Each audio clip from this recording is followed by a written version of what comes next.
My alabaster jar, a life broken and poured out unto Jesus. Mary of Bethany was one of Jesus' dearest friends and most radical lovers.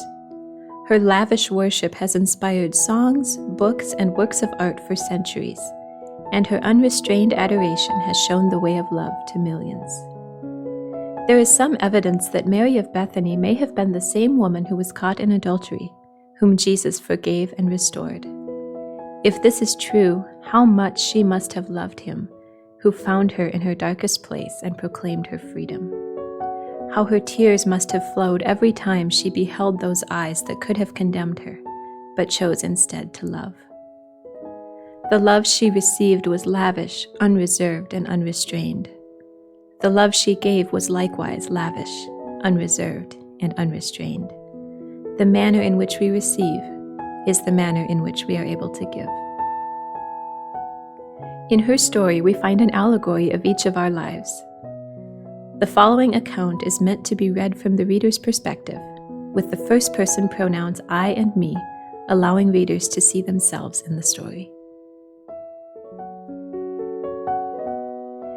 Then 6 days before the Passover, Jesus came to Bethany, where Lazarus was who had been dead, whom he had raised from the dead. There they made him a supper, and Martha served, but Lazarus was one of those who sat at the table with him. Then Mary took a pound of very costly oil of spikenard, an alabaster flask of very costly fragrant oil, anointed the feet of Jesus, and wiped his feet with her hair. And the house was filled with the fragrance of the oil. But one of the disciples, Judas Iscariot, Simon's son, who would betray him, said, "Why was this fragrant oil not sold for 300 denarii and given to the poor?" But Jesus said, "Let her alone. She has kept this for the day of my burial. For the poor you have with you always, but me you do not have always." Wherever this gospel is preached in the whole world, what this woman has done will also be told as a memorial to her. Her story is my story. In her alabaster jar of costly oil, broken and poured out unto Jesus, I find an allegory of my life, that which is most precious to me, broken and poured out unto the one I love most. The allegory is not a comfortable one. It is tear-filled like hers, heart-rending like hers, yet as dear to his heart as hers. The story of a life broken and poured out unto Jesus is one that he remembers for eternity. The alabaster jar filled with costly perfume. It was worth a year's wages, as the scripture tells us, and was the most valuable of her possessions. Many scholars believe that in Jewish culture, every young woman received an alabaster jar of costly perfume from her parents to be saved and poured out on the feet of her husband on her wedding night. This alabaster jar is my life. Alabaster, a common, pliable mineral, speaks of my earthly weakness. This vessel holds all that is precious to me, my dreams, my plans and goals, my family and friends, my possessions and finances, my godly desires and longings.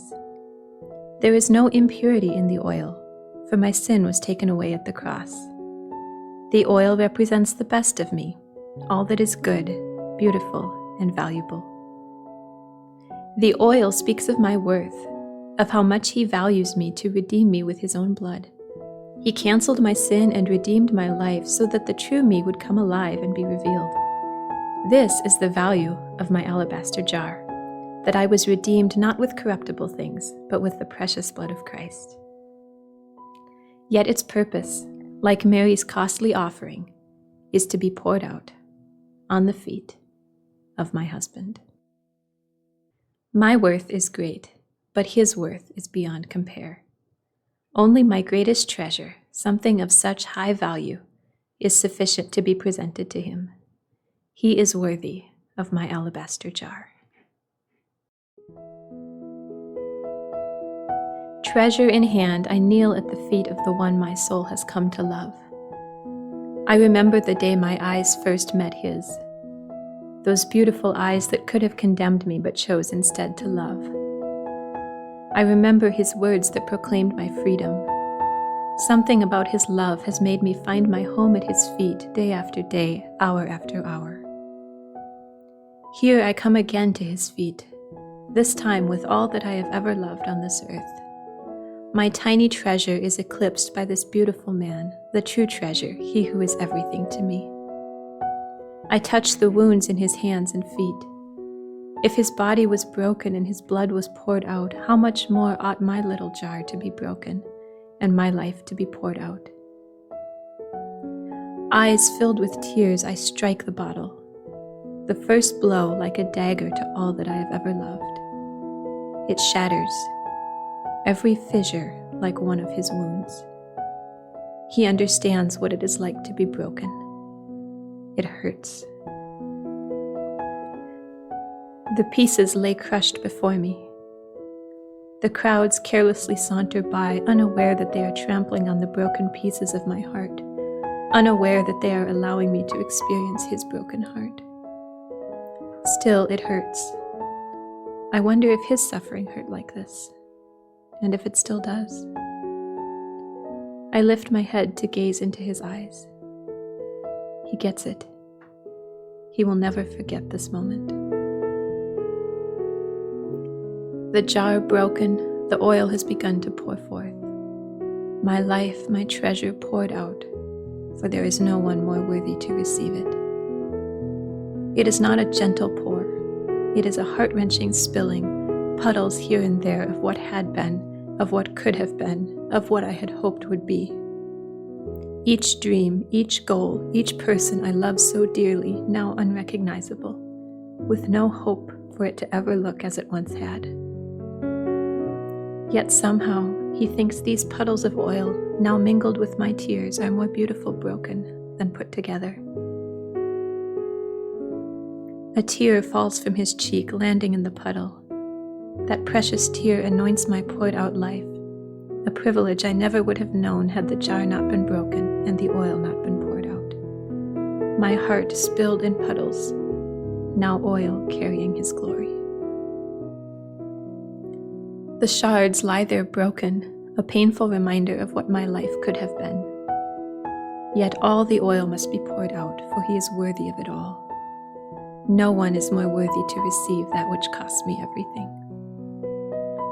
The passers-by view this excessive display of emotion nearly tripping over us, unaware of the value of this moment. This moment, one he will remember forever. Someday, it may hurt less for me, but he will always remember the cost. The final drops of oil fall from my now broken life, spent and poured out. I think of him. My life is poured out like water. I behold the sight. Broken shards lying at his feet. Oil covering him, me, the floor, and nearby objects and people. My broken, poured-out life has become a spectacle, a display of love few could ever understand or value. I remember his words, my body broken, my blood poured out. I understand now, my heart broken, my life poured out. He died. In the breaking, in the crushing, I too died. Yet he said that death was the only way to life. The grain of wheat must die. In the tomb, his body lay lifeless, much like my broken jar and oil lay lifeless in this moment. Yet here he stands before me, resurrected, whole and beautiful, though still with the wounds of his suffering. One day, my broken life too will be resurrected, transformed into something beautiful by his touch. My precious treasure was once constructed of my plans, dreams, and efforts. Now, broken, it carries his tears, his touch, and his breath, being fully available for his purposes. Only by death comes life. Only in the breaking of the alabaster jar can my life be a carrier of His glory.